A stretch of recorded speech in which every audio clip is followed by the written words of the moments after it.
ఈశ్వర్ సాయి, మాధురి రాథోడ్ నిన్న తెలుగు రాష్ట్రాల్లో the most viral topic ఇది. తెలంగాణ ఫోక్ ఇండస్ట్రీలో ఓ తారలుగా వెలుగుతున్నటువంటి వీళ్ళిద్దరి మధ్య ఉన్న ఓ అఫైర్ ఈశ్వర్ సాయి వాళ్ళ భార్య అలాగే ఆమె స్నేహితులు బట్టబయలు చేయడంతో ఇది మొత్తం వైరల్ టాపిక్గా నిలిచింది. అయితే కేవలం మాధురి రాథోడ్ని మాత్రమే ఎందుకు ఇక్కడ నేరస్తురాలిగా చిత్రీకరించారు? ఈశ్వర్ సాయిని తన భార్య ఎందుకు వెనకేసుకొచ్చింది? ఈ కేసులో తప్పంతా మాధురి రాథోడ్దేనా? దెబ్బలు తిన్న ఆమె, అనేక బూతులు తిన్న ఆమె లీగల్ యాక్షన్ తీసుకోవటానికి అసలు ఆమె ఎలాంటి రూట్ లేదా అనేటువంటిది ఇప్పుడు అసలు సిసలైనటువంటి ప్రశ్న. ఈ అంశంపై ఇన్ డీటెయిల్గా డెప్త్గా డిస్కస్ చేద్దాం. Let's invite Indian lawyers association founder, Telangana high court advocate Srikanth Chintala garu అంటూ the daily news hot seat with Vijay Sadhu. Srikanth గారు నమస్తే. నమస్తే విజయ్. మనం మాట్లాడుకున్నట్టుగానే ఆ వీడియో మనం చూసాం కదా, ఆ రూమ్లోకి వెళ్ళిన తర్వాత మాధురి రాథోడ్ అనేటువంటి ఆ అమ్మాయి ఫెయింట్ అయి కూర్చుంది. ఈశ్వర్ సాయి వాళ్ళ వైఫ్, ఇంకొక లేడీ ఎవరో రిలేషన్ మనకు తెలియదు, మాధురి రాథోడ్ని పచ్చి బూతులు తిడుతూ ఆ అమ్మాయి క్యారెక్టర్ అసాసినేషన్ చేస్తూ వీడియో మొత్తం అంతా వైరల్ చేశారు. ఇప్పుడు రెండు వర్గాలుగా విడిపోయింది సోషల్ మీడియా. శ్రీకాంత్ గారు, ఒకటి తప్పంతా మాధురి రాథోడ్దేనా? ఈశ్వర్ సాయి అనేటువంటి వాడు ఏం తప్పు చెయ్యలేదా? ఎందుకు ఈశ్వర్ సాయి భార్య భర్తని వెనకేసుకొస్తుంది? ఇది కరెక్ట్ కాదు కదా అనేటువంటి వర్గం ఒక ఎత్తు. దీంట్లో ఖచ్చితంగా మాధురి రాథోడ్ లీగల్ యాక్షన్ తీసుకోవాల్సిందే అనేటువంటి వాదన ఇంకొక వైపు. సో ఓవరాల్గా తీసుకుంటే ఇలాంటి కేసెస్లో ఏంటి అసలు మీ అనాలిసిస్ ఏంటి, మీ కామెంట్స్ ఏంటి? అసలు వాస్తవానికి ఆ ఇష్యూ నాకు తెలియదు. జెన్యున్లీ మీరు చెప్పిన తర్వాత నేను ఆ ఇష్యూ ఏందని చెప్పేసి నేను సోషల్ మీడియాలో చూసాను.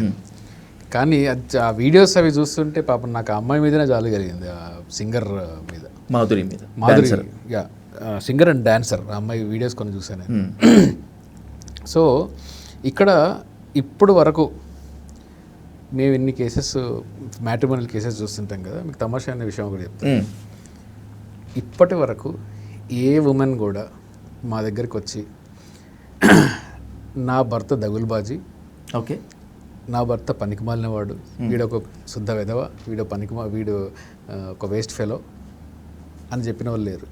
ఎలా చెప్తారో చెప్తాను, అదే మాటను ఎలా చెప్తారో చెప్తాను. మా ఆయన మంచోడేనండి, కానీ మా అత్త వల్ల అలా చెడిపోయాడు. మా ఆయన మంచోడేనండి, కానీ ఆ అమ్మాయి వల్ల ఇలా అయిపోయాడు. మా ఆయన మంచోడే, కానీ మా ఆడపడుచు ఉంది కదా, లేకుంటే తోడుకోడలు ఉంది కదా, ఈ వదిన గారి దగ్గర బాగా ఇది ఉంటుంది, సో ఆయన వల్ల ఇలా అయిపోయాడు. అంటే మొత్తం అందరూ కలిసి ఈ వీడిని మాత్రం మంచోడిని చేస్తారు. అత్తకి కోడలికి మధ్యలో ఇష్యూస్ ఎలా ఉంటాయి చెప్తాను. అత్త కోడల మధ్యలో ఇష్యూ ఏంది అంటే, వీళ్ళు కొట్టుకునే దానిలో అంటే బాగా చాలా కేసెస్ అనలైజ్ చేసిన తర్వాత నేను వచ్చిన కన్క్లూజన్ ఏంటి అంటే, వీళ్ళిద్దరు కలిసి ఈ మధ్యలో ఉండే మగాడిని సాటిస్ఫై చేయడానికి తన్నుకుంటూ ఉంటారు. అది ఏంది అంటే, అప్పటిదాకా అత్త అంటే మదర్, ఈ అబ్బాయి వల్ల మదర్, వీళ్ళ పవర్ డైనమిక్స్ అనమాట. వీళ్ళిద్దరు పవర్ డైనమిక్స్ ఏంది అంటే, కోడల మీద అజమాయిషీ చేయాలి అని అత్తగారికి ఉండదు, అత్తకన్నా నేను సుపీరియర్ అని కోడలకు ఉండదు. మొగుడి దృష్టిలో నేను సుపీరియర్ అయి ఉండాలి. ఇక్కడ అమ్మాయి ఉంటే కొడుకు దృష్టిలో నేను గొప్ప అయి ఉండాలి. అంటే వీళ్ళిద్దరి కామన్ ఎజెండా ఏంది అంటే, ఈ మధ్యలో ఉండే పనికిమాలినవాడు. ఇద్దరు కలిసి వీడిని సాటిస్ఫై చేయడానికి వీళ్ళిద్దరు అనుకుంటూ ఉంటారు. సో ప్రతి కేసులో మీ సోషల్ మీడియాలో మీరు చెప్పిన ట్రెండ్ ఉంది కదా, అందరూ ఈఎంఐ ఏంది, మీది తప్పలేదా అని, అక్కడ అది చెప్పడానికి ఇది చెప్తున్నా. సో ప్రతి ఒక్కరు కూడా వాడిదేం తప్పలేదు, కానీ ఎవరో వల్ల ఇలా అయిపోయాడు అంటారు. వాళ్ళిద్దరి మధ్యలో ఏం జరిగిందో మనకు తెలియదు. నిజంగానే ఈ అమ్మాయి అతన్ని అప్రోచ్ అయిందా, ఈ సింగర్ అమ్మాయి అతన్ని అప్రోచ్ అయిందా, అతను ఆవిడ దగ్గరికి అప్రోచ్ అయ్యాడా, వాళ్ళిద్దరికీ ఇంకొక సందర్భంలో నిజంగానే ఏదైనా జెన్యూన్ ఎఫెక్షన్ ఏమైనా స్టార్ట్ అయిందా, లేదంటే ఇది ఓన్లీ కేవలం ఫిజికల్ రిలేషన్షిప్లోనే ఏమన్నా ఉందా, అది ఫస్ట్ ఇన్స్టెన్స్లో జరిగిందా, ఇది కంటిన్యూస్గా జరుగుతుందా, ఇన్ని పారామీటర్స్, ఈవెన్ రేపు కోర్టుకు వచ్చినా కానీ ఇన్ని పారామీటర్స్ చూడాల్సి వస్తుంది.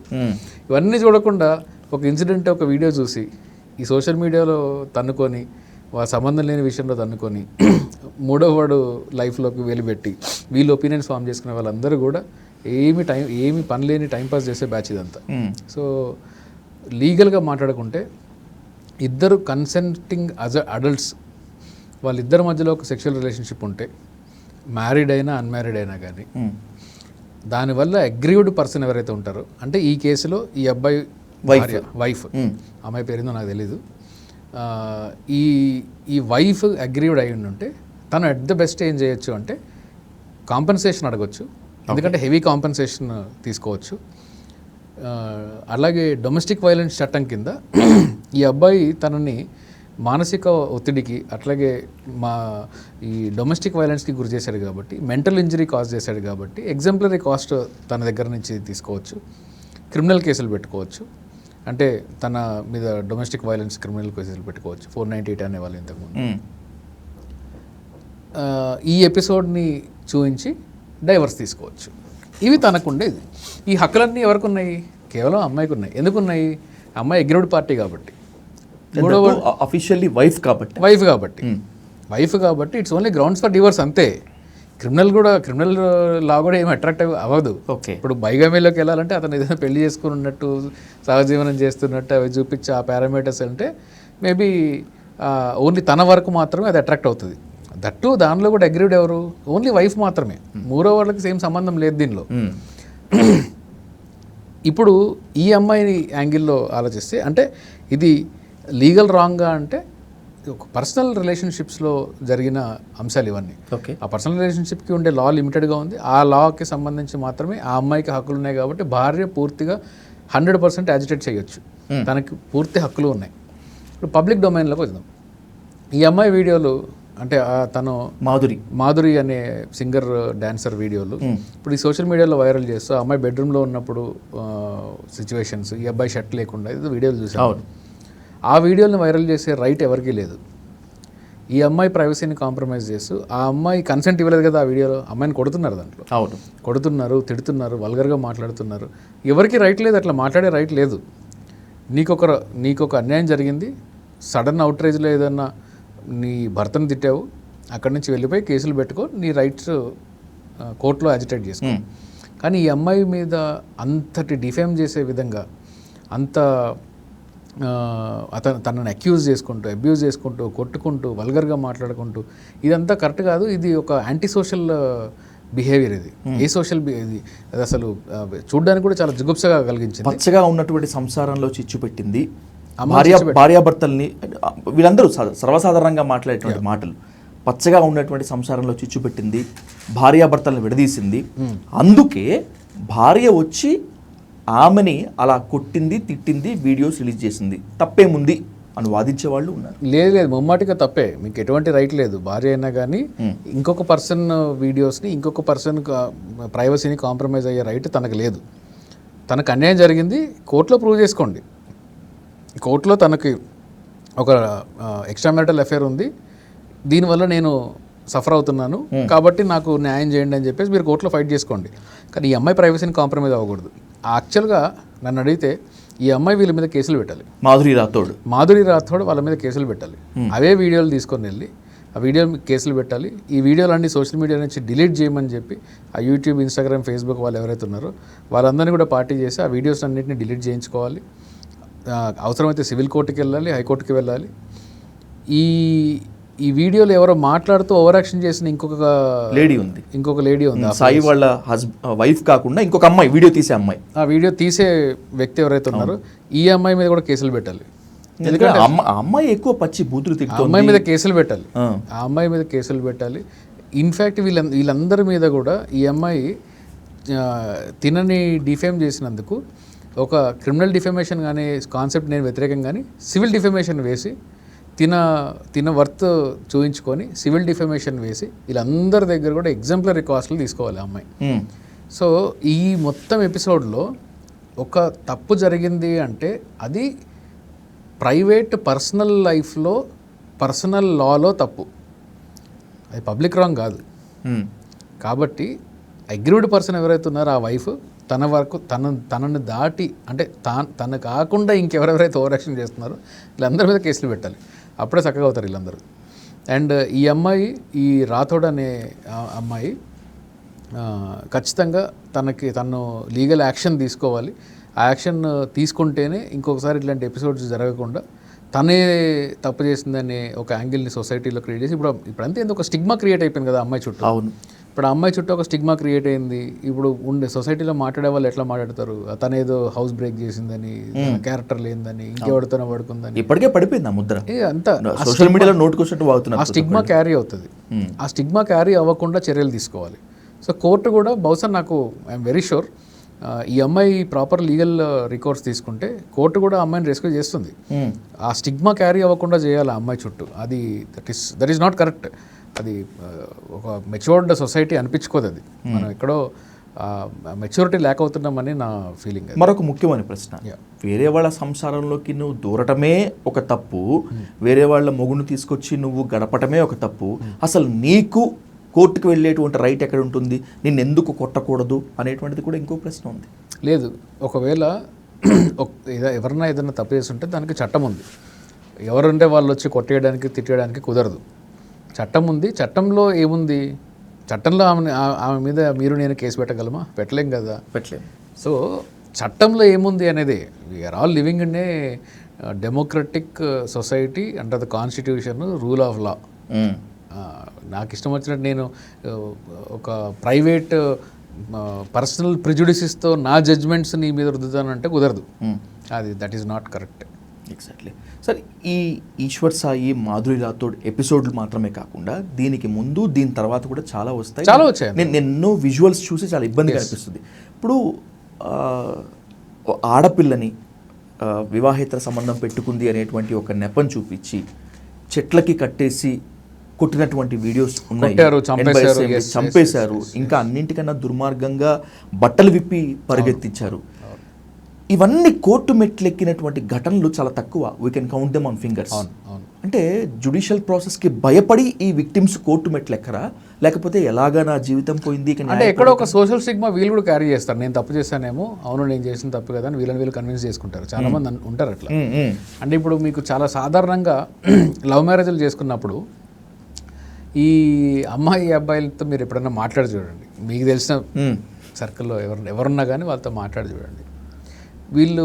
వాళ్ళకి వాళ్ళ పేరెంట్స్కి మధ్యలో రిఫ్ట్ ఉంటుంది కదా. ఓకే, ఈ అమ్మాయి అబ్బాయి ఏం చెప్తారు తెలుసా ఆ పేరెంట్స్కి? అవును తప్పు చేసాము, క్షమించరా మమ్మల్ని అంటారు. అంటే వీళ్ళు కూడా తప్పు చేసామని ఒప్పుకుంటారు.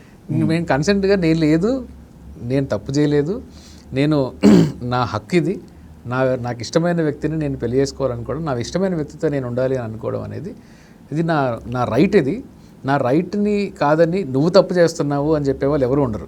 నేను తప్పు చేస్తానని వాళ్ళు కూడా నమ్ముతారు. సో ఎక్కడో ఏంది అంటే ఈ విక్టిమ్ బ్లేమింగ్ ఏ స్టేజ్కి వెళ్ళిపోయిందంటే ఇప్పుడు యాక్చువల్గా ఆ సిచ్యువేషన్లో విక్టిమ్స్ కూడా నేనే తప్పు చేశాను అనే ఫీలింగ్లో ఉండిపోయేటట్టు సమాజం వాళ్ళని తీసుకొని వచ్చి క్రియేట్ చేసింది. మనం కూడా దానిలోనే మోరల్లెస్ దానిలోనే ఉంటున్నాం మనం కూడా.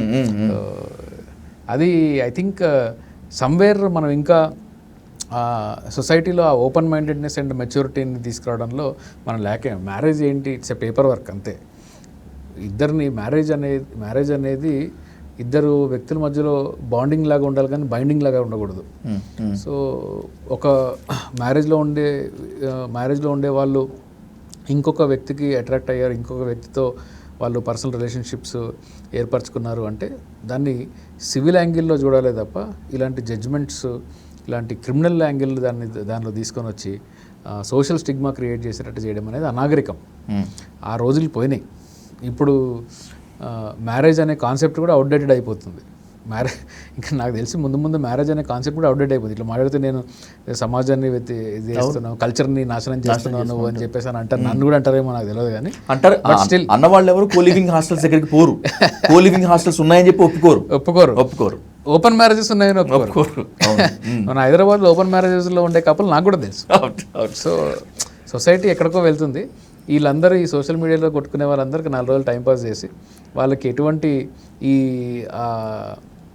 ప్రిజుడిసెస్ ఒపీనియన్లో ఉండే వాళ్ళు మాత్రం తప్ప వాళ్ళ వల్ల ఐ డోంట్ థింక్ నేను వాళ్ళని పెద్దగా సీరియస్గా తీసుకొని. కానీ ఈ అమ్మాయికి మాత్రం నేను బహుశా ఈ వీడియో అమ్మాయి చూస్తుంటే నేను ఆ అమ్మాయికి ఇచ్చే అడ్వైజ్ ఏంటి అంటే, you take strict legal action, law is there to protect you. మీరు ఖచ్చితంగా మీకుండే హక్కులన్నింటినీ కాపాడుకోండి. క్రిమినల్ కేసులు పెట్టండి, సివిల్ కేసులు పెట్టండి, దానిలో ఇన్వాల్వ్ అయిన ప్రతి ఒక్కరిని కోర్టుకు లాగండి. అప్పుడే మీకు న్యాయం జరుగుతుంది. ఖచ్చితంగా మీరు తప్పు చేశాను అని అంటే ఆ తప్పుకి వేరే నేను ఇంతకుముందు చెప్పిన ఇది ఉన్నాయి. అది తప్పు అనుకుంటే కోర్టులో యాజిటేట్ చేయాల్సిన వాళ్ళు చేస్తే అందులో మీ మీద డైరెక్ట్గా మీ మీద ఏది మిమ్మల్ని జైల్లో పెట్టేసి చేసే అట్లాంటి పరిస్థితులు ఏం లేవు. సోషల్ ప్రెజరే తప్ప లీగల్ రాంగా అంటే లీగల్ రాంగ్ ఏం కాదు, అది కన్సెంటింగ్ అడల్ట్స్ మీరు. So it's not a legal wrong. కాబట్టి మీ చట్టం మీకు ఇచ్చే హక్కులు మీరు తెలుసుకొని ఇప్పటికైనా కానీ ఈ ఆన్లైన్లో ఉండే కోతిమూకనంతటిని మీరు మర్చిపోయి ఇగ్నోర్ చేసుకుంటూ you fight for your right. And ఆ రైట్ ఏంది అని చెప్పేసి మీలాంటి వాళ్ళు ముందుకు వచ్చి ఫైట్ చేస్తే దెన్ మేబీ చాలామంది ఇట్లాంటి ఫ్యూచర్లో ఇట్లాంటి కేసెస్లో ఎక్స్పోజ్ అయిన వాళ్ళు, ఇట్లాంటి కేసెస్లో ఇరుక్కున్న వాళ్ళకి ఎంతోమందికి కూడా మీరు ఒక డైరెక్షన్ చూపించిన వాళ్ళు అవుతారు. బికాజ్ పబ్లిక్ డొమైన్లో ఉండి ఇలాంటి పబ్లిక్ ఈ సింపతిని అండ్ అవుట్రీచ్ని మీరు అట్రాక్ట్ చేశారు కాబట్టి maybe this is right case to fight. అది సో చెప్పుకుంటేనే వన్స్ ఫర్ ఆల్ చెప్తున్నాను, it is ground for divorce, nothing else. అంతే. రైట్. వన్ క్వశ్చన్తో ముగిస్తాను శ్రీకాంత్ గారు. ఇప్పుడు ఈ ఇన్సిడెంట్లో విక్టిమ్ మాధురి రాథోడ్ ఒకవైపు, ఇంకొక వైపు విక్టిమ్ ఈశ్వర్ సాయి వాళ్ళ wife. For example as you said that Madhuri రాథోడే ఇప్పుడు లీగల్ ఫైట్ చేయాల్సి వచ్చింది అని చెప్పి అనుకోండి, డిసైడ్ అయింది అనుకోండి, తనకు లీగల్ ఎయిడ్ ఫ్రీగా దొరికేటువంటి ఛాన్స్ ఉంటుందా? అంటే మాధురి రాథోడ్ మాత్రమే కాకుండా ఇలాంటి అమ్మాయిలు ఎవరన్నా కనుక అయ్యి ఉంటే, whether is a male or female, ఉంటుందా? లీగల్ ఎయిడ్ అనేది అందరికీ ఫ్రీగా దొరుకుతుంది. మీరు లీగల్ ఎయిడ్కి అప్లై చేసుకుంటే లీగల్ ఎయిడ్ ఫ్రీగా దొరుకుతుంది.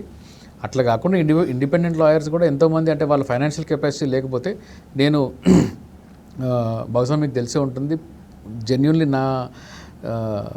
నా విజిటింగ్ దీనిలో కూడా నేను ఎవరికైనా ఆఫీస్ అడ్రస్ పంపిస్తే దానిలో కూడా ఆ పోస్టర్ ఫ్లైయర్లో కూడా ఉంటుంది, ఏముంటుంది అంటే free legal services for genuinely poor and needy people అని ఉంటుంది. సో ఇండిపెండెంట్గా నాలాగే నిజంగా పేదవాళ్ళకి, ఇన్కమ్ సోర్స్ లేని వాళ్ళకి, విక్టిమ్స్కి ఫ్రీ సర్వీస్ చేసే వాళ్ళు చాలామంది ఉన్నారు. అలాంటి వాళ్ళని అప్రోచ్ అవ్వండి. లేదంటే లీగల్ సర్వీస్ అథారిటీస్ ముందు అప్లికేషన్ పెట్టుకోండి. మీరు పెట్టుకుంటే ఫ్రీ లీగల్ సర్వీస్ అనేది దొరుకుతుంది, ఖచ్చితంగా దొరుకుతుంది. బట్ ఐ థింక్ ఆ అమ్మాయికి ఇన్కమ్ ఉన్నట్టే ఉంది. Maybe she can afford. Thank you so much sir. Thank you అండి.